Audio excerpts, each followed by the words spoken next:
Assalamualaikum warahmatullahi wabarakatuh. Alhamdulillah rabbil alamin, hamdal hamidin, hamdal mustaghfirin, hamdan yuafi ni'amahu yukafi'u mazidah. Asyhadu an la ilaha illallah, asyhadu anna Muhammadan abduhu wa rasuluh. Allahumma salli wa sallim wa barik ala sayyidina Muhammad wa ala alihi wa ashabihi wa li baitihi wa dhurriyyatihi ajma'in. Allahumma inna nas'aluka khaira hadzal lail wa khairan fihi wa khairan ba'dah wa na'udzu bika min syarri hadzal lail wa syarri ma fihi wa syarri ba'dah wa na'udzu bika ya rabbana min kulli ma syarrin ma 'alimna wa mimma la na'lam. Amin. Innaka anta 'allamul ghuyub walhamdulillahi rabbil alamin wa sallallahu ala sayyidina Muhammad. Allahumma shalli wa sallam. Baik Bapak Ibu yang bukan Allah, kita masuk ke hikam yang ke-15 ya. Alhamdulillah saya dapat kitab baru nih Pak, dikasih sama Habib dari Condet ya, Al-Habib bukan, Hussein Idrus Al-Idrus ya. Punya toko kitab, saya dibagi kitabnya. Semoga beliau diberkahi oleh Allah SWT. 2 dus kita dikasih kitab.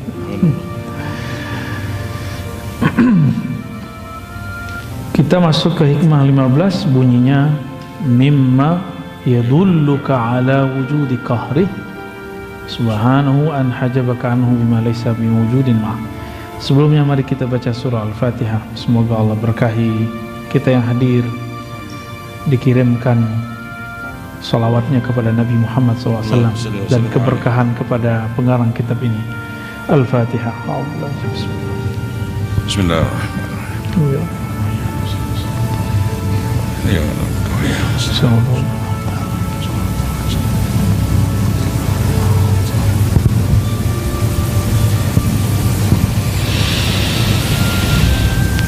Mimma yadulluka ala wujudi qahri, yang menunjukkan hebatnya Allah. Apa itu? Ia membuat atau dia menghalangimu, atau dia menciptakan tabir antara engkau dan dia, bima laysa bimawjudin ma', sedangkan hijab itu sendiri tidak ada pada dia. Hijab itu ada pada kamu, gitu maksudnya. Allah itu tidak pernah terhalang. Yang terhalang siapa? Hamba. Allah itu tidak pernah jauh. Yang merasa jauh hamba. Allah tidak pernah jauh. Yang merasa jauh hamba. Ini ingat ya. Dekatnya Allah Subhanahu wa taala kepada kita lebih dekat dari yang kita bayangkan. Maka disebutkan lebih dekat dari urat nadi. Itu ungkapan yang menunjukkan bahwa dia aqrab ilaina mimma alimna. Dia lebih dekat kepada kita daripada yang kita tahu. Maka saya sering mencontohkan, mulai dari uban, mulai dari kita punya jerawat, punya kulit, tuh alisnya udah beruban Pak, nggak ngerasa kan? Nggak buat juga kan? Siapa yang buat? Dekat sekali. Nggak ada bagian di tubuh ini kecuali semua diatur oleh Allah Subhanahu wa ta'ala. Maka apapun kejadian kita sebenarnya memang sudah diatur ya. Kita tunggu saja time yang baik darinya.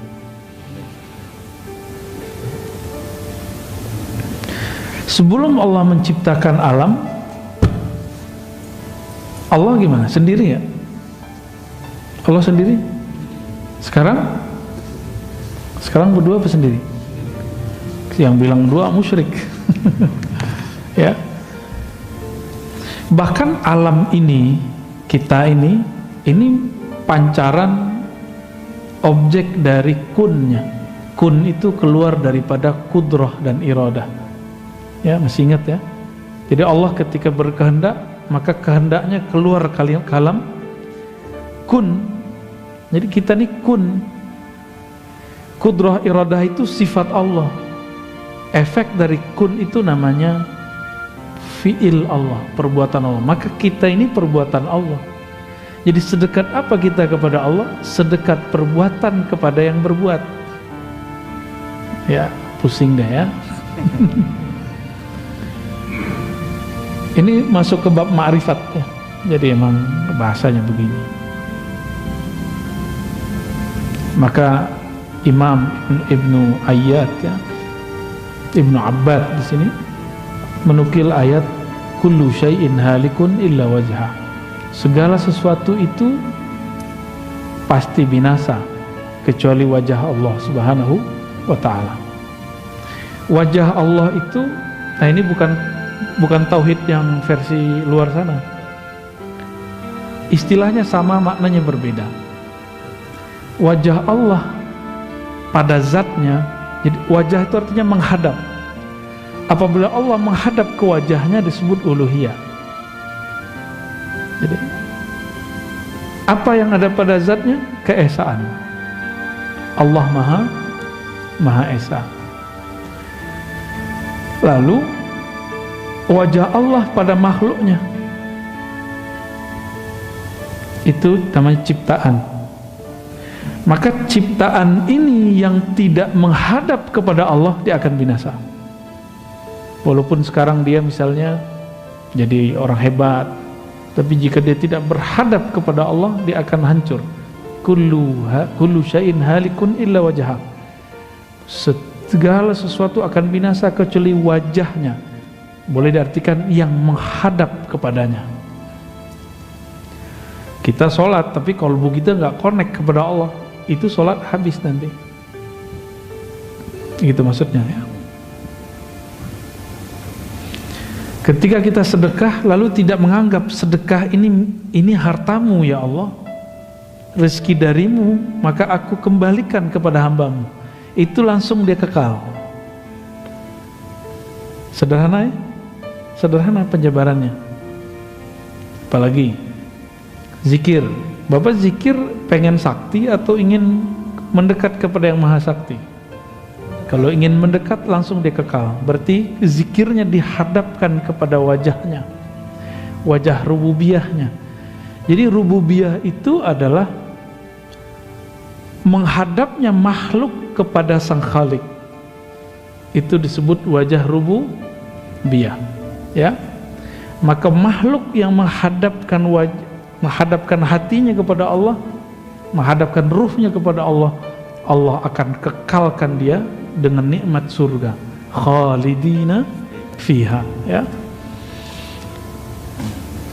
Di dalam Sahih Bukhari itu, Sahih Muslim juga ada sebuah riwayat Nabi pernah bersyair dengan syair-syairnya orang-orang dahulu. Jadi Nabi ini suka bersyair. Jadi kalau orang sekarang berdendang lah. Kata beliau, asdaqu baitin qalatis syu'ara, bait-bait syair yang bagus, yang terbaik, yang dikalamkan syu'ara itu kalam Labid. Apa kata Labid? Ala kullu syai' ma khalallahu batil. Ketahuilah segala sesuatu selain Allah itu batil. Ketahuilah segala sesuatu selain Allah itu batil. Maka niat kita benar apa enggak? Kalau emang karena Allah, dikekalkan oleh Allah Subhanahu wa ta'ala. Ala kullu syai'in ma khalallahu batil. Ketahuilah segala sesuatu selain Allah batil. Ini diartikan oleh Imam Ibn Arabi dengan wahdatul wujud. Dan banyak ulama salah faham di situ.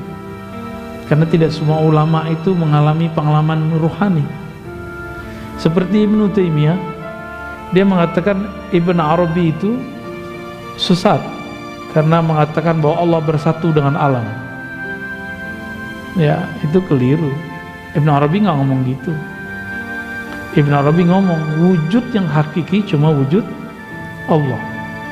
Wujud hakiki itu wujud yang mana dia ada dengan dirinya sendiri.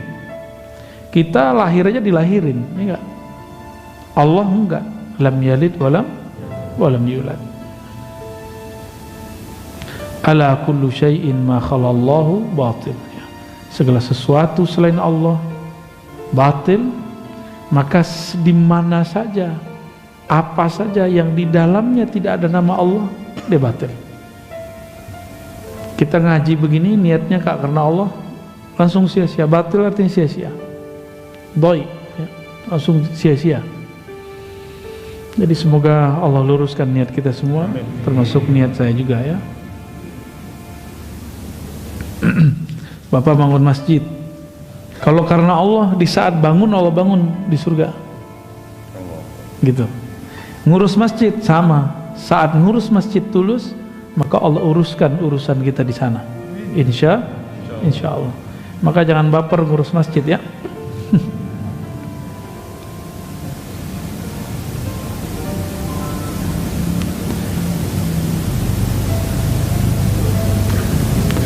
Imam Abul Hasan Syazili pernah ngomong begini, inna lananzur ilallahi bi basaril imani wal iqan.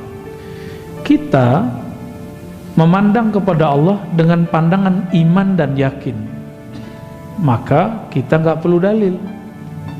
Jadi orang yang minta dalil, bukti, berarti dia kurang percaya kepada Allah. Nastadillu bihi alal khalq, hal fil wujudi syai'un siwal wahidil haqq, fala narahu in kana walubda fanarahum kal haba fil hawa in fattashtahum lam tajidhum syai'a.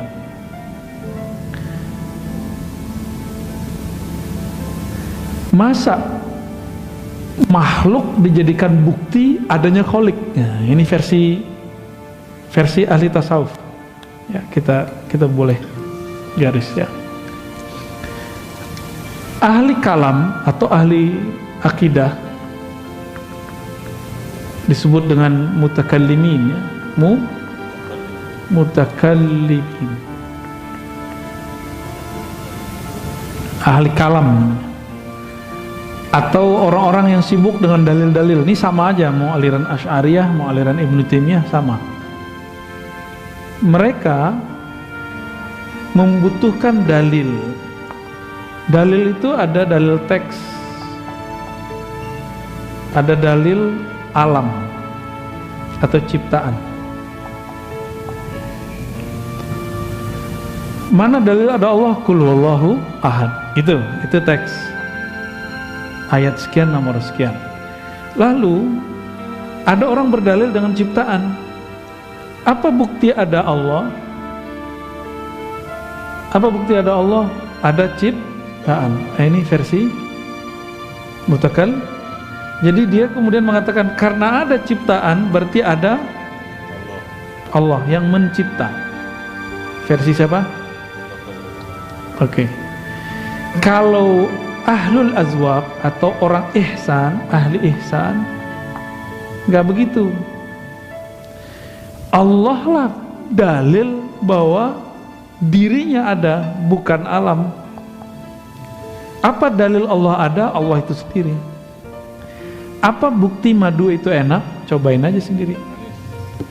Gitu. Nggak perlu pakai dalil gula, gitu, nggak perlu. Apa bukti bahwa air apa senangnya apa?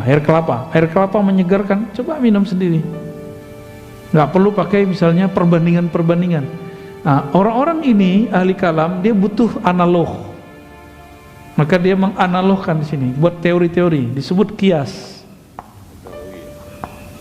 Buat kias-kias di sini. Dan Allah memang mengajarkannya, membolehkannya. Ya, boleh kita berdalil dengan kias. Allah kan nyuruh. Gitu. Lau kana fihima, apa? Seandainya di dalam pada langit dan bumi itu ada lebih dari satu Tuhan atau ada dua Tuhan, maka dia akan rusak, misalnya gitu. Nah, ini bentuk-bentuk silogisme yang Allah buat di Quran. Jadi apa bukti Allah ada? Ya Allah itu sendiri. Nggak perlu pakai. Nah, kita mau misalnya bapak-bapak ini mau ngelamar seseorang, nanya ini orang baik nggak sih? Karena kita nggak dekat sama dia, nggak menyaksikan, kita minta tolong orang bercerita. Berarti kita cari dalil. Kalau udah ketemu orangnya gimana? Nggak perlu nanya orang lagi. Ya, benar gak?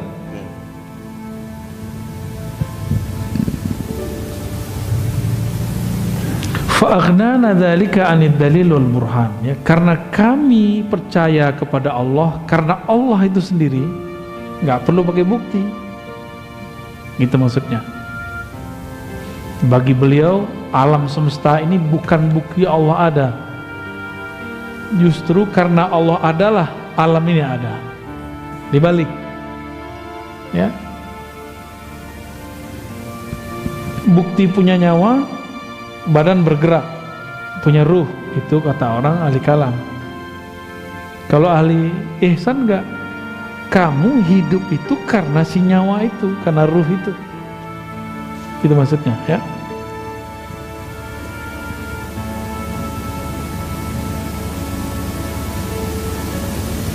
Wa qala aidan radhiyallahu ta'ala anhu, قوي عليه الشهود مرة فسألته ويستر ذلك عني فقيل لو سألته ما سأله موسى كلمه وعيسى روحه ومحمد صفيه صلى الله عليه وسلم لم يفعل لكن سأله أن يقويك فسألته فقواني. Ya, Imam Athaillah ini pernah mengalami ihsan. Apa arti ihsan? Merasa memandang Allah. Lalu dia berdoa, ya Allah, aku tidak kuat, maka tutuplah, hijablah aku dari melihat ini. Maka ada yang berkata, seandainya kamu meminta sebagaimana memintanya Musa, Isa, Nabi Muhammad SAW, maka tidak akan terjadi. Tapi mintalah supaya Allah menguatkanmu. Ya. Nah, dalam masalah kita hari ini, mungkin gak takdir itu kita sanggup menanggungnya. Takdir itu kan fiilnya Allah. Jawabannya, minta saja supaya kamu sanggup gitu. Ya.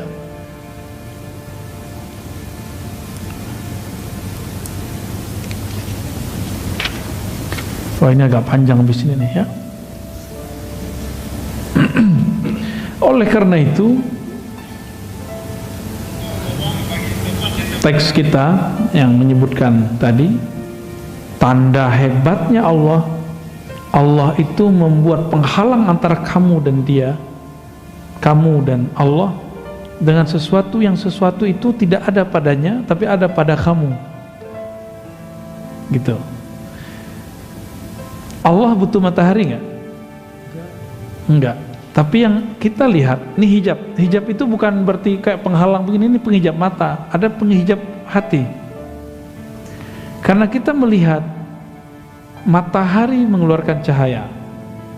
Dari cahaya itulah kemudian tumbuh-tumbuhan hidup, misalnya gitu. Berarti kita terhijab oleh matahari. Yang kita lihat mataharilah yang menyebabkan itu semua berkembang. Kita minum, kita terhijab oleh air, kita mengira airlah yang menyegarkan. Ini hijab semua. Ya. Jadi dalam bab ilmu ihsan dibalik. Jadi kalau saya minum, seharusnya saya memandang bukan airlah yang menyegarkan, tapi Allah. Nah, itu udah jadi sufi itu, Pak. Ya. Gampang jadi sufi ya? Cobain aja.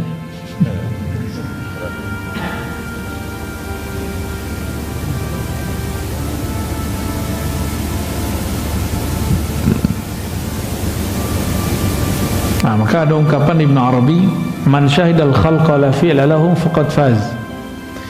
Siapa yang menyaksikan makhluk tapi tidak menyaksikan perbuatan makhluk, tapi yang dia saksikan perbuatan Allah, faqad faz. Orang ini beruntung. Wa man syahidahum, siapa yang menyaksikan mereka, la hayata lahum, mereka tidak punya hidup kecuali hidup dari Allah, faqad jaz, dia sudah lolos. Lolos kemana? Lolos fana dalam sifat Allah. Sedangkan yang pertama fana dalam fiil Allah. Wa man syahidahum ainal adami faqad wasal. Siapa yang menyaksikan bahwa alam ini sebenarnya hanya bayang-bayang semata, atau hanya pancaran Allah saja, tidak ada hakikatnya kecuali Allah lah yang memberikannya hakikat. Faqat wasal, dia telah wusul kepada Allah Subhanahu wa taala. Maka wusul itu bukan Bapak ini tiba-tiba terbang ke alam mana, bukan. Wusul itu kesadaran kepada Allah. Maka wusul bertingkat. Ada wusul kepada nama Allah, ada wusul kepada perbuatan Allah, ada wusul kepada sifat-sifat Allah, ada wusul kepada zat Allah.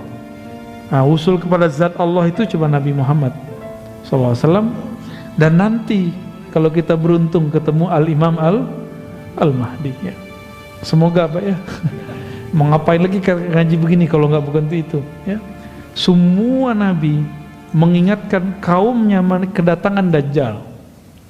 Maka pewaris-pewaris Nabi mesti menceritakan persoalan Dajjal itu dan Imam Mahdi. Makanya semenjak pandemi saya mulai bercerita banyak tentang Dajjal dan ya ini perintah dari Rasulullah langsung ya.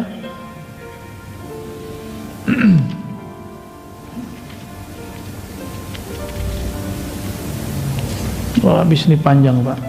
Tapi intinya sama ya. Intinya sama. Itu kita skip aja ya. Isinya sama. Jadi jangan bayangkan Allah itu terhijab. Yang terhijab siapa? Kita. Karena cara pandang kita. Bapak kalau masih menganggap air yang menyegarkan masih terhijab. Bukan berarti kita nggak perlu minum air. Justru saat meminum air itulah pakaikan adab. Ya Allah, dengan namamu aku mau minta kesegaran. Gitu. Bukan berarti kita nggak akan minum obat. Justru kita berdoa, ya Allah, ini obat kata dokter, Rasul mau memerintahkan aku untuk berobat, maka aku berobat. Tapi aku tahu kesembuhan darimu ya Allah. Kayak gitu. Jadi bermanja-manjalah dengan Allah Subhanahu wa ta'ala. Man taraka minal jahli ya, kita lanjut. Tidaklah meninggalkan kejahilan syai'an sedikit pun, man arada, siapa yang berkehendak menginginkan, ayyuhditsa fil waqti ghaira ma azrahu Allah fi, agar terjadi suatu misalnya khusyuk gitu ya, atau merasakan getaran-getaran kolbu, atau pengen misalnya mi'raj gitu, tapi sebelum saatnya,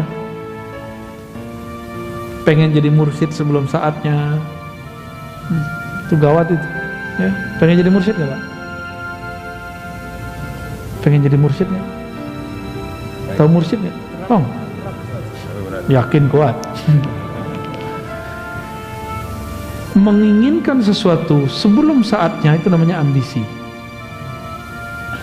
ya. Menginginkan sesuatu yang gak pantas kita inginkan itu namanya nafsu ya. Nah ini banyak hari ini ya. Saya dari kecil saya belajar zikir, belajar tarekat, itu banyak yang nafsu pengen jadi mursyid, padahal tahu dia jadi mursyid itu berat. Ketahuan itu cuma di kolbu, tapi pikirannya enggak, nafsunya enggak. Orang-orang yang menginginkan sesuatu sebelum saatnya itu berarti dia tidak meninggalkan kejahilan. Misalnya gini, orang yang ingin memetik pisang sebelum matang rasanya enak gak? Kira-kira begitu. Orang yang ingin menjual pisangnya sebelum matang sama dengan orang yang belum pantas menjadi guru terus jadi guru. Guru di atasnya mursyid, belum saatnya dia jadi mursyid, dia mengklaim dirinya jadi mursyid misalnya. Nah, maka nanti buah yang dia berikan kepada murid-muridnya itu rasanya sepet pasti ya. Ini yang ngomong bukan saya teringat kalam Sidi Abdullah Qumari yang kemudian dijelaskan ulang oleh Syekh Zakaria Al-Halabi ya, kawan dari guru saya Kiai Ahmad Marwazi. Dan perlu diketahui, jadi mursyid gak jadi mursyid bukan masalah umur, tapi masalah pengalaman rohani. Ya, mau lama tapi pengalamannya dikit dan tidak ada kedewasaan rohani. Ini kan ciri-ciri orang bukan nggak dewasa. Ciri-ciri orang tidak dewasa, childish secara rohani. Jadi dia badannya tua, tapi rohaninya masih bocah, masih anak-anak. Dia menginginkanmu istijabah doa sebelum saatnya, ingin mendapatkan getaran zikir sebelum saatnya, ya, ingin memiliki sesuatu sebelum saatnya. Coba lihat anak-anak meminta yang belum umurnya, pernah nggak? Dulu pernah anak-anak nggak? Pernah nggak minta ke orang tua sesuatu yang bukan umuran kita? Hah? Beneran? Antum waktu kecil ingat nggak? Minta sesuatu itu bukan umuran kita seharusnya. Takut galak orang tuanya. Kalau saya sering dulu minta sesuatu yang sebenarnya itu belum umur saya minta. Nah, tapi dikasih tahu ini belum, itu orang gede, kita paham. Anak kecil ini kan ada tipe yang bisa dibilangin, ada yang nggak bisa dibilangin. Ya.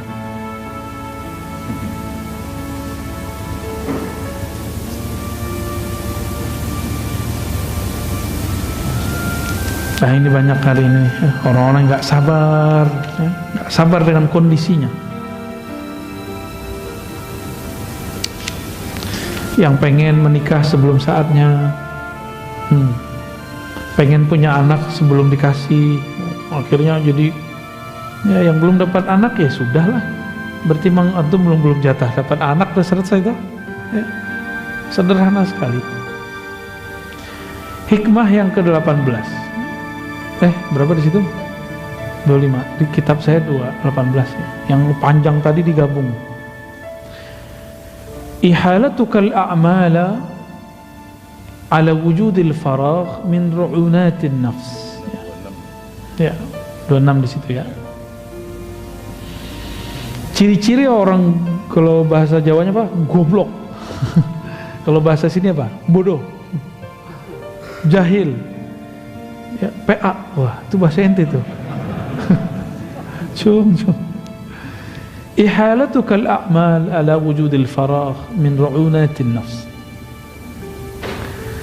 Engkau menunda-nunda satu amal padahal ada waktu yang luang. Itu ciri-ciri ru'unat an-nafs, kekacauan, kebodohan. Kalau bahasa kasar itu kegoblokan. Ya, an-nafs, jiwa. Tanda, kalau bahasa saya, ini tanda jiwamu labil. Waktu kosong malah dia biarkan. Nanti ketika sibuk berandai-andai. Coba kalau luang, dikasihlah luang WFH. Bener? Tapi sama aja.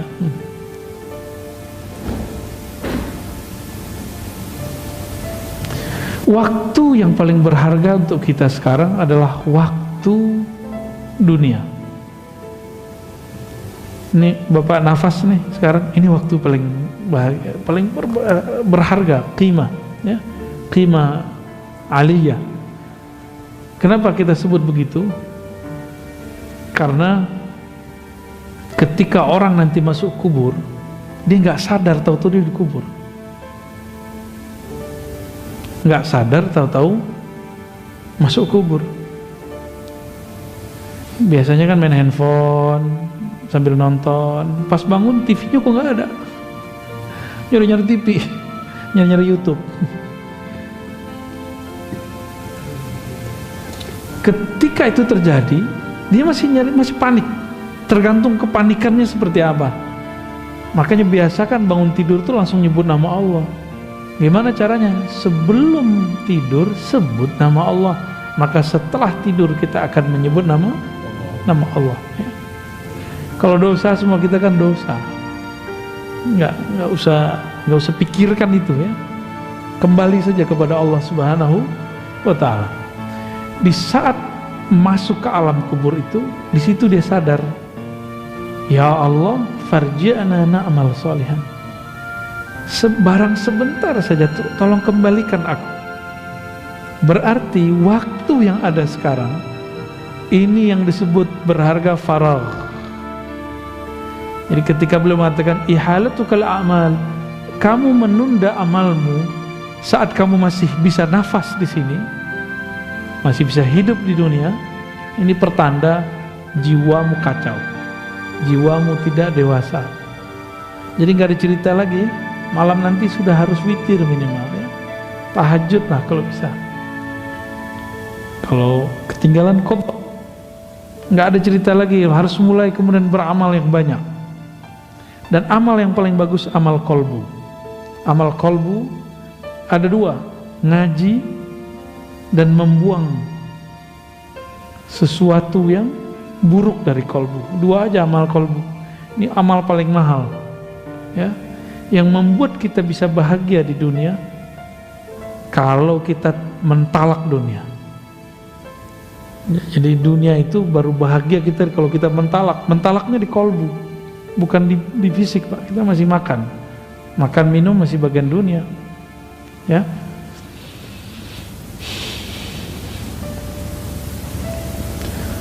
Maka orang-orang yang melalaikan masa-masa di dunia ini, itulah orang yang paling kacau jiwanya, ya, paling labil jiwanya.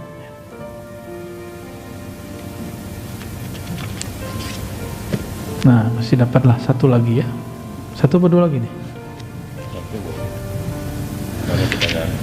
La tatlub minhu ay yukhrijaka min halatin liyasta'milaka fi ma siwah.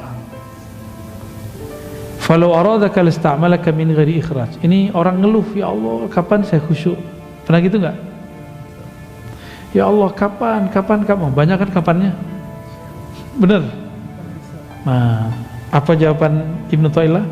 Nih, kamu pahami. La tatlub minhu. Jangan kamu minta darinya kapan dia akan memindahkanmu dari satu hal ke hal yang lain. Karena jika dia mau, belum kamu mau, kau sudah pindah. Gitu. Itu maksudnya. Sebelum engkau mau, Allah akan pindahkan dirimu. Falau aradaka lasta'malaka min ikhraj, tanpa perlu kemudian terjadi ujian-ujian berat. Ya. Wali-wali Allah ini kan misterius. Ada orang jadi wali karena dia cuma mengasih makanan anjing. Kadang jadi wali karena dia cuma minggirin batu atau duri dari jalan. Ternyata wali itu sederhana, orang yang mengambil sifat-sifat Allah lalu dia kemudian tancapkan dalam dirinya. Allah itu punya sifat rahmah, penyayang, benar. Maka dia menyayangi makhluk. Ini jalur pintas jadi wali Allah. Mau jadi wali Allah? Ya maulah kita ya. Dengan menyayangi semua makhluk, ya.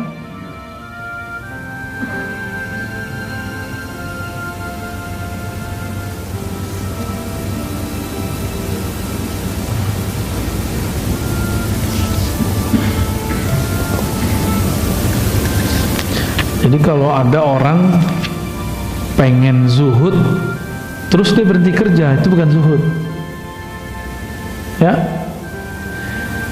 Buktinya apa? Antum ketika tidak bekerja kepikiran duit mulu, itu tanda-tanda zuhudnya nggak bener. Ciri-ciri orang zuhudnya bener, dia udah nggak mikirin duit, duit datang cari dia. Dia nggak nyari duit, duit nyari dia. Akhirnya tidak ada kemudian gangguan dalam dirinya masalah rezeki. Itu baru zuhud, ya. Gimana? Itu nggak berat kalau pakai hati, tapi kalau pakai ini berat. Jadi kajian hikam itu jadi berat kalau antum pikir-pikirkan. Tapi kalau antum pakai rasa, saya rasain dulu, itu nanti ketemu, ya. Saya dulu berpikir, kapan saya bisa baca kitab ya? Memikirkan itu bikin stres.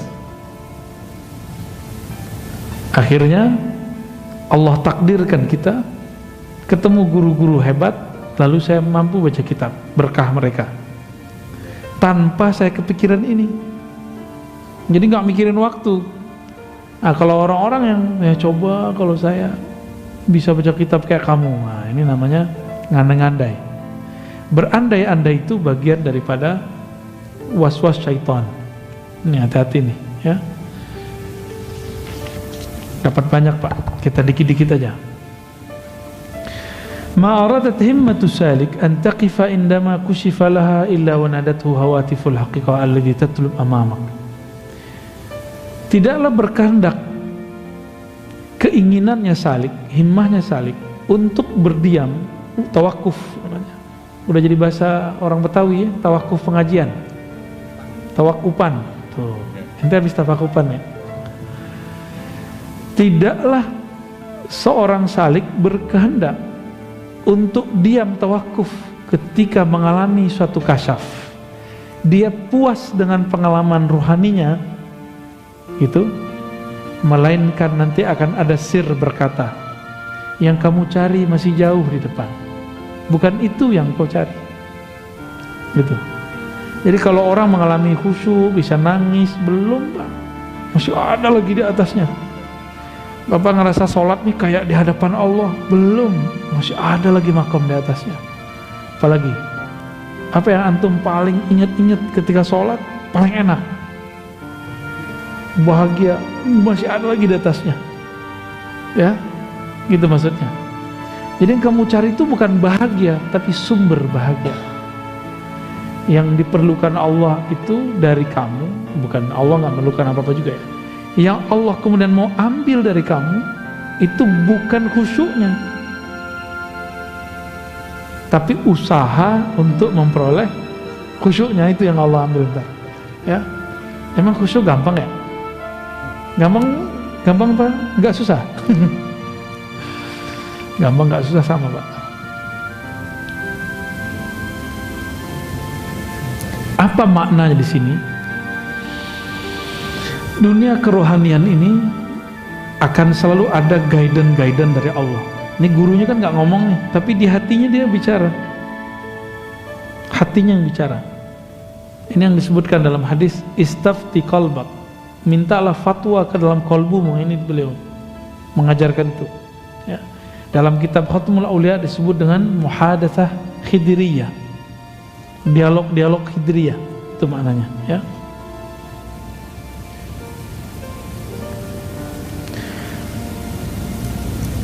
Maka di sini Imam Shustari namanya mengatakan fala taltafit fis sayri ghairan fa kullu ma siwallahi ghairun fattakhidh dzikrahu hisnan. Jadi kalau kita sampai di melewati satu perjalanan, tujuan kita mau ke Bandung, pas di tol jalannya bagus nggak, pemandangannya bagus nggak, berhenti nggak di situ? Kalau berhenti di situ berarti kita lupa dengan tujuan ya. Nabi mengatakan kun fid dunya ka'abir sabil, hendaklah kamu berada di dunia seperti orang yang abir itu yang melewati, sabil jalan ya, anak jalanan musafir. Maksudnya apa? Bapak pernah ke luar negeri, pasti sebagian kalau ke luar negeri bawa banyak koper gimana? Nggak usah ke luar negeri, beda provinsi bawa koper banyak-banyak, ribet nggak?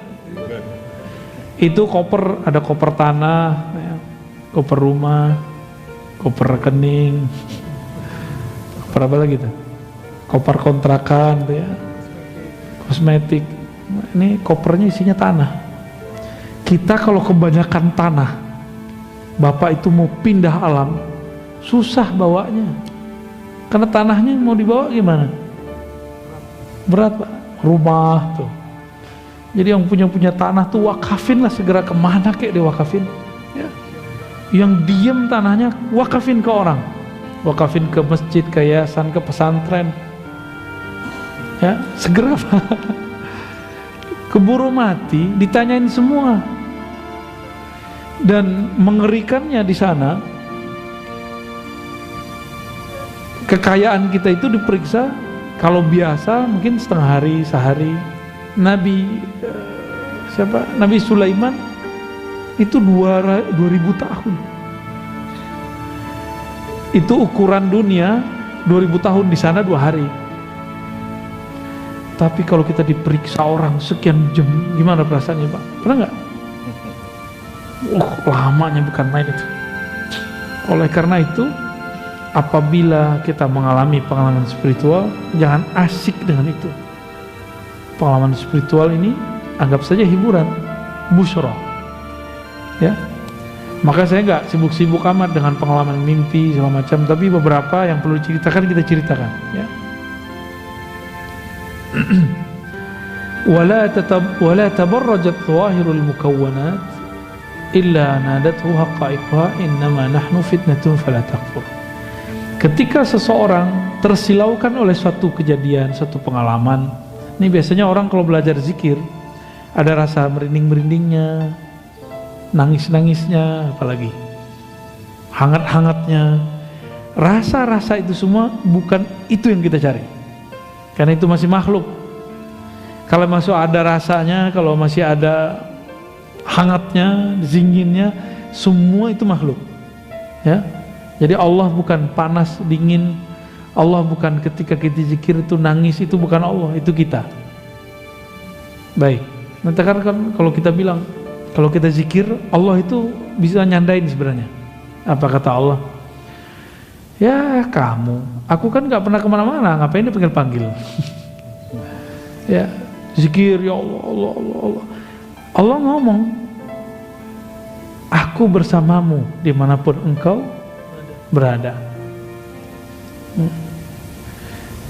Maka sebenarnya zikir-zikir kita itu tidak pernah membuat kita jadi wali.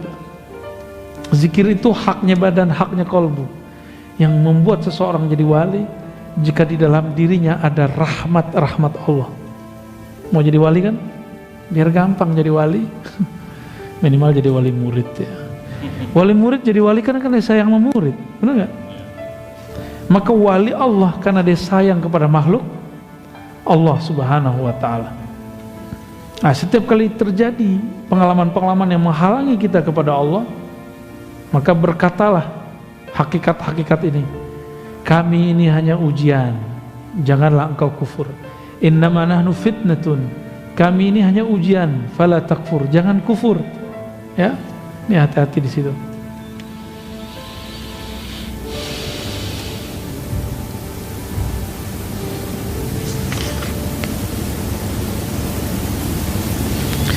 Ya. Orang ketika dia belajar ilmu kerohanian, di kolbunya belum dibersihkan, Pak. Misalnya perasaan pinter. Nah, hati-hati ya. Perasaan merasa suci. Terus antum belajar zikir, ini belum dibenerin. Nanti zikirnya nambah, merasa sok sucinya nambah. Bahaya nggak tuh? Kita belum sembuh dari penyakit sombong.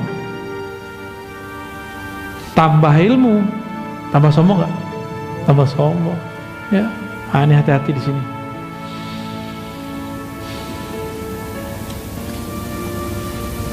Oleh karena itu, imam-imam kita mengatakan al-i'rad 'anil nas wa zuhdi fid dunya fa aqim ma'allahi bil muraqabah wal iltimas tawbati bir ri'ayah wal istighfar bil inabah wal khudu' lil ahkam bil istiqamah.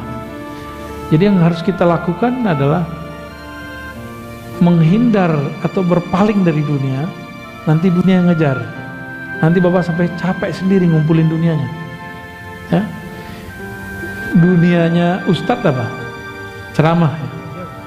Nanti diubur-ubur orang terus, Pak, ntar. Ya. Jadwal.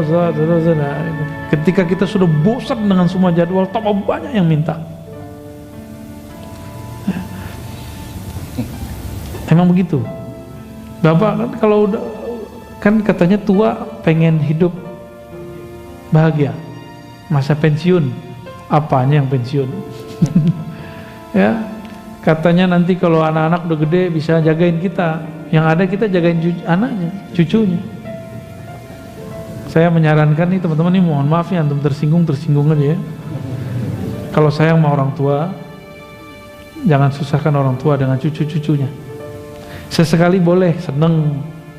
Jadi sama orang tua itu ya buatlah mereka, kasih fasilitas senikmat-nikmatnya biar orang tua itu nyaman. Ridho orang tua kita jadi wali, Pak. Gampang tuh? Tuh ridho walidain.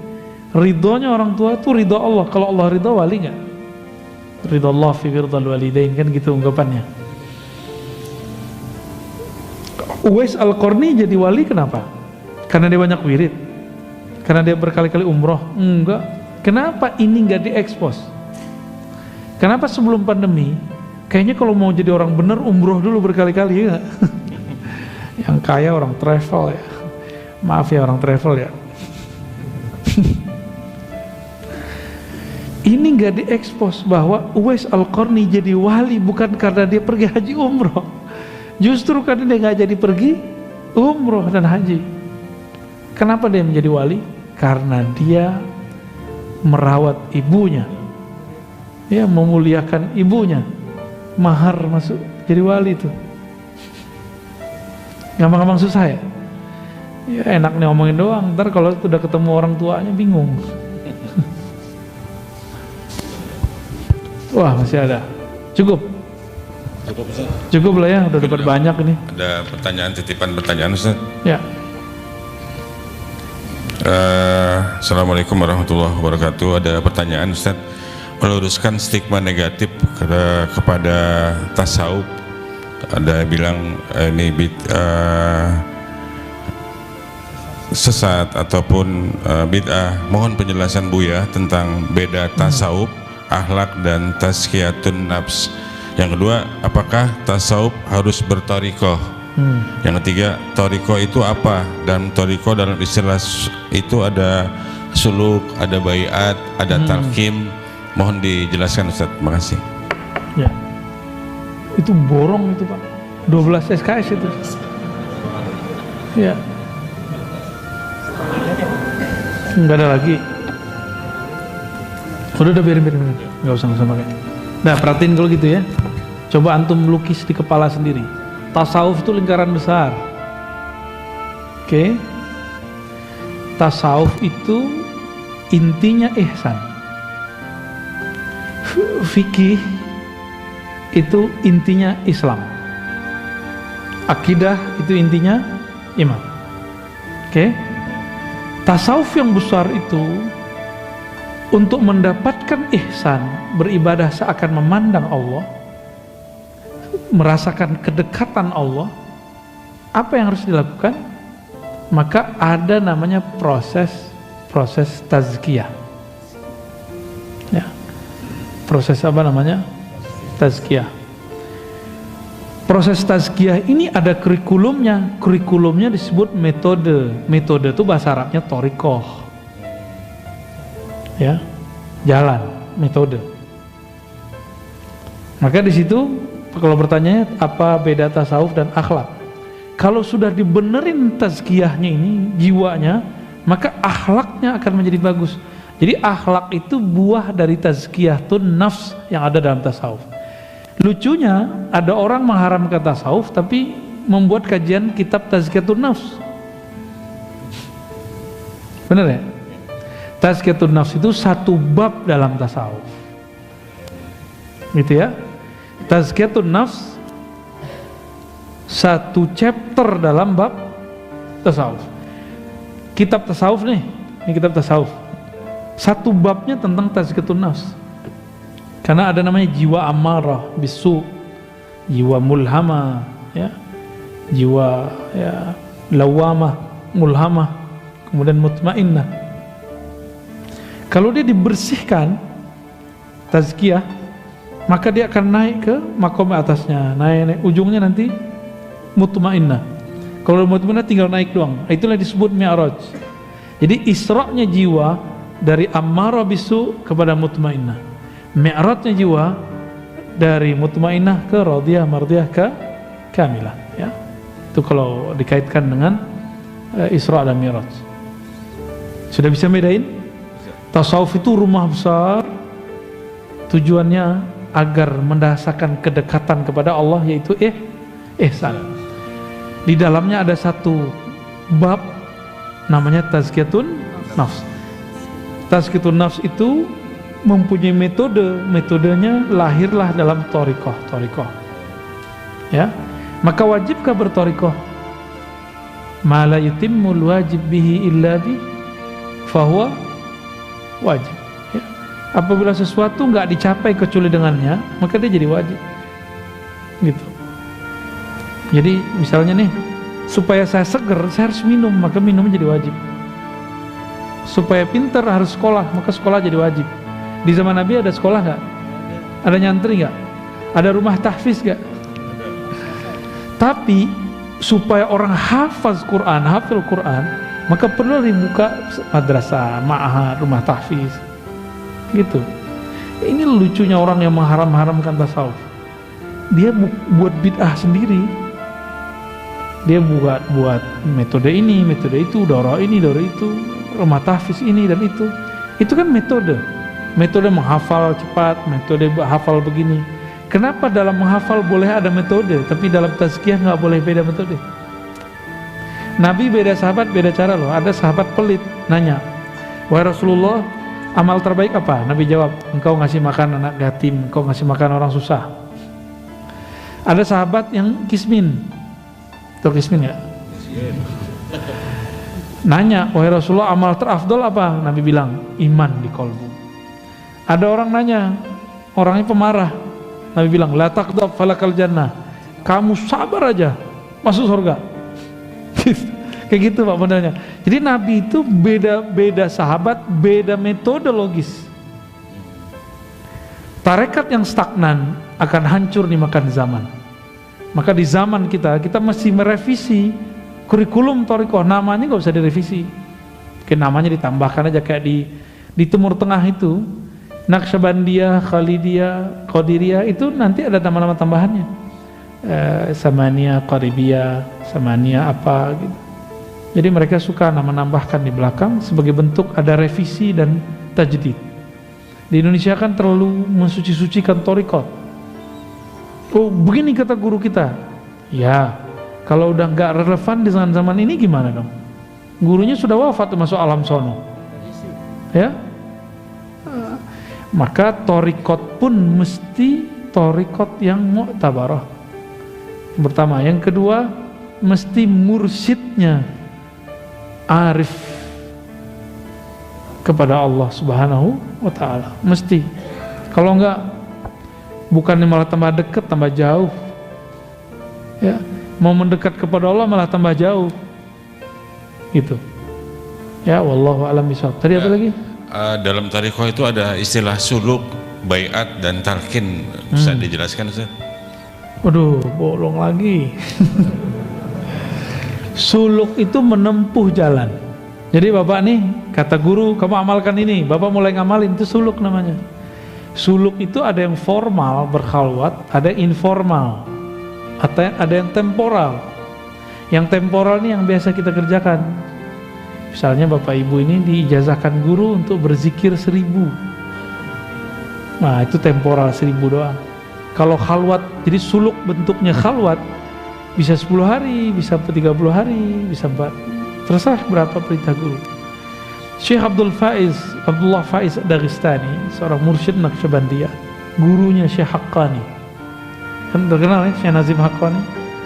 Itu beliau kalau lagi suluk Pak, antum nggak sanggup nih, Anda nggak sanggup mikirin dunia, wudu. Mikirin dunia, wudu.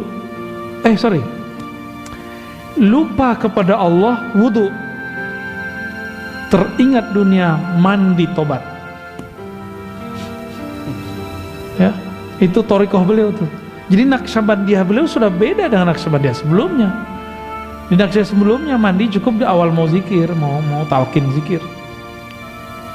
Beda dengan Qadiriyah sebelumnya, udah beda-beda tuh. Syekh Abdullah Faiz kemudian meringkasnya, gitu. Kan nggak mungkin Pak, beliau ngajarin Bapak gitu. Ada yang mau belajar thariqah sama saya, ntar saya gituin gimana? Kamu lupa kepada Allah, wudu. Ingat dunia, mandi ya bisa mandi 50 kali sehari. Kita ini hidup di akhir zaman, insya Allah banyak rukhsah Pak. Insya Allah banyak rukhsah. Yang penting tasdik saja kepada wali-wali Allah ya. Nah, kitab ini kan yang nulis wali Allah, maka kita tasdik kepada isinya. Tasdik itu membenarkannya ya. Jadi tidak ada lagi pertanyaan tasawuf ada kan di masa Rasul, ya salam ya. Malam tadi saya mengkaji dari Alif Lam Mim sampai berapa ayat? 3 ayat ya. Sisi tasawuf dalam surat Al-Baqarah. Setiap ayatnya ada. Tasawuf itu membahas mulai dari bab niat, taubat sampai kemudian mahabbah, ridho. Jadi kalau orang nanya, khusyuk masuk di tengah-tengahnya. Adakah tasawuf di Quran? Banyak.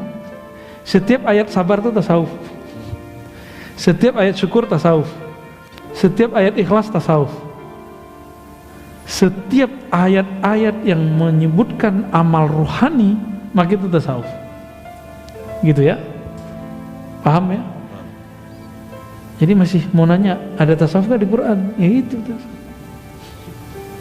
Beres, cukup.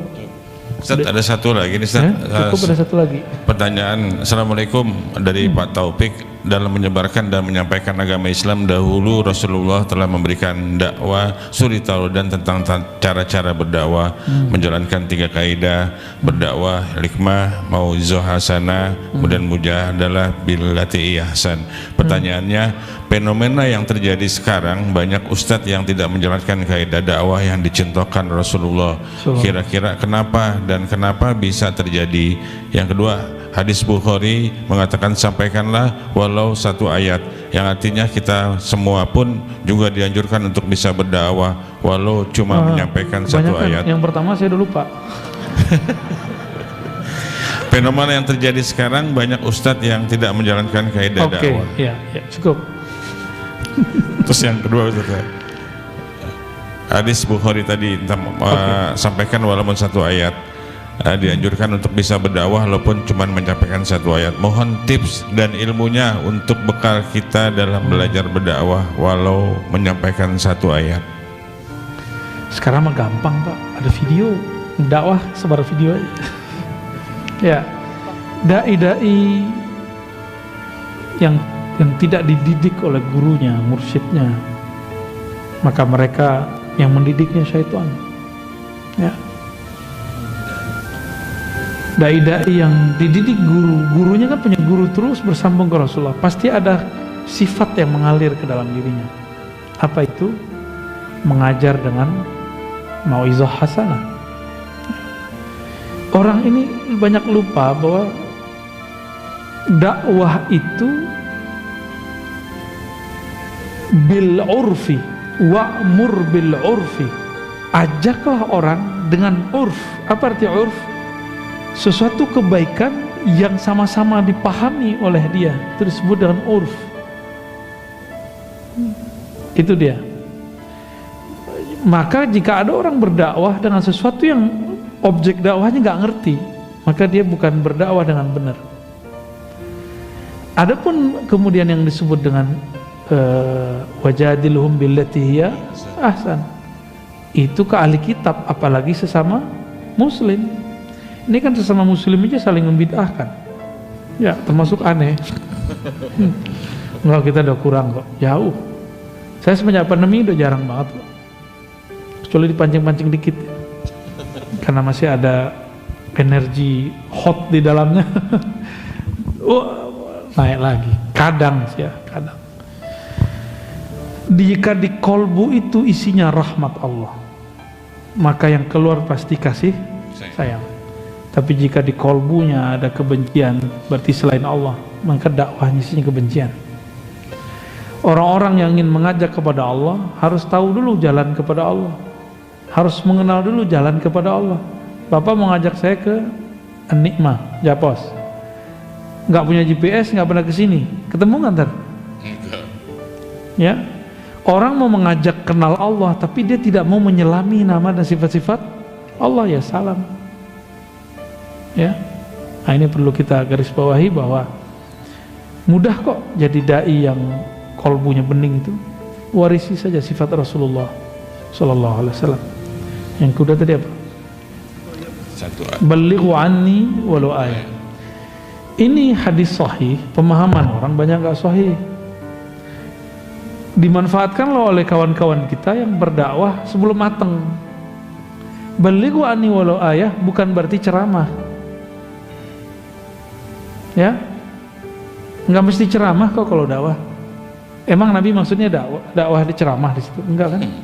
Kalau untuk ceramah, ngajar kitab, mesti punya kemampuan-kemampuan tambahan. Tapi kalau cuma mau menegur kawan, teman, ya pakai satu ayat boleh, satu dalil boleh.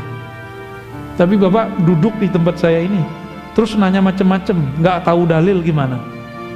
Kejadianlah seperti di Bandung, ada ustadz siapa namanya? Ditanya perihal yasinan, nggak bisa jawab, langsung bilang bid'ah aja. Ya. Yang paling lucu dari tahun 80-an, 90-an ini rame mengenai doa anak sampai ke orang tua, selain anak nggak nyampe. Sering dengar nggak dulu? Iya. Itu kan kacau itu. Itu orang ingin menyampaikan satu ayat, itu doang yang dihafal, tapi salah paham karena hanya mengenal satu ayat. Jadi tolong dibedakan ad-da'wah ghair al-fatwa. Fatwa, dakwah itu beda. Jadi kalau antum ini bukan ahli fatwa, nggak pernah belajar fikih, usul fikih, hadis dengan mendalam, cukup berdakwah dengan pengertian memberi motivasi. Jangan bermain di wilayah hukum. Ini baru hijrah 3 bulan lalu, sudah berani membid'ahkan ustadz yang sudah puluhan tahun bersama kitab-kitab yang gundul itu. Aneh Pak, sekarang betul-betul aneh. Baru hijrah kemarin, nggak pernah nyantri, kiai-kiai dibantah. Kalau saya yang dibantah wajar, kan saya anak filsafat katanya. Dia mau cari-cari kesalahan, tapi ya Allah ya. Saya filsafat 4 tahun, 4,5. Tapi saya ngaji hadis 15 tahun. Banyakan mana? Kalau dia ngaji hadas kali ya. Jadi kalau untuk menjawab fatwa, haram bagi orang yang hanya mampu berdakwah tapi bukan mufti atau mempelajari ilmu fatwa. Kalau saya nggak fatwa, saya cuma nukil fatwa. Ya, siapa Rozi bisa fatwa? Ya? Saya cuma menukil fatwa. Mana fatwa-fatwa yang kemudian luput dari banyak orang, nah kita ulang. Masalah bank, saya nggak pakai fatwa saya sendiri, saya pakai fatwa Darul Ifta Mesir kok. Ya, asuransi segala macam itu saya pakai fatwa sana. Karena saya tidak memandang diri saya mampu berfatwa, walaupun dapat ijazah dari guru saya dan dibolehkan berfatwa. Ya, tapi saya nggak lakukan itu ya, belum saatnya lah, nantilah ya. Kecuali persoalannya tidak ada di zaman dulu, ada di zaman sekarang dan belum ada yang bahas, baru kita cari dalilnya sendiri. Kira-kira begitu ya. Jadi tolong dibedakan dakwah dengan fatwa. Dakwah boleh dengan satu ayat, tapi kalau fatwa tidak boleh satu ayat.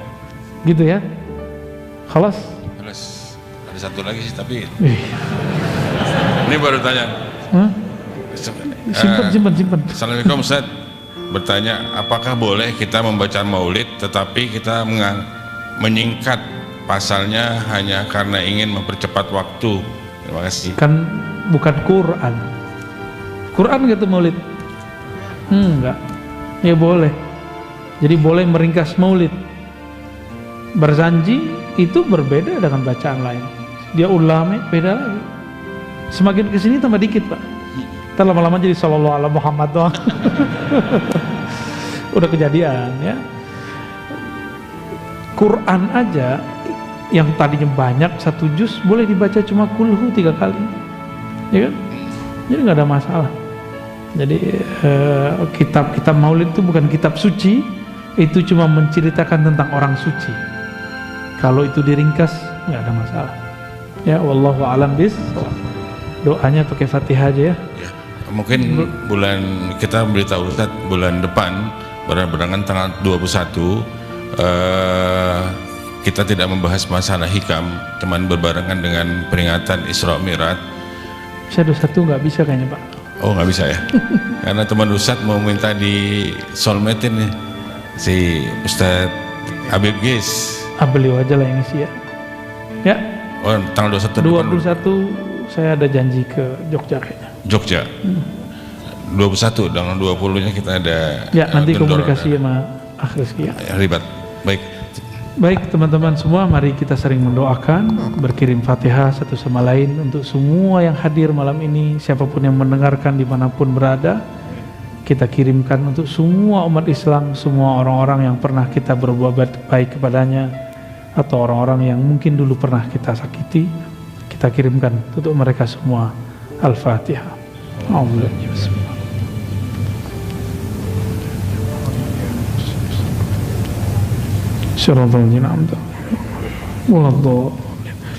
Semoga bermanfaat, semoga kita diridhai oleh Allah Subhanahu wa taala. Doa kafarah majlis, subhanakallahumma wa bihamdika asyhadu an la ilaha illa anta astaghfiruka wa atubu ilaik.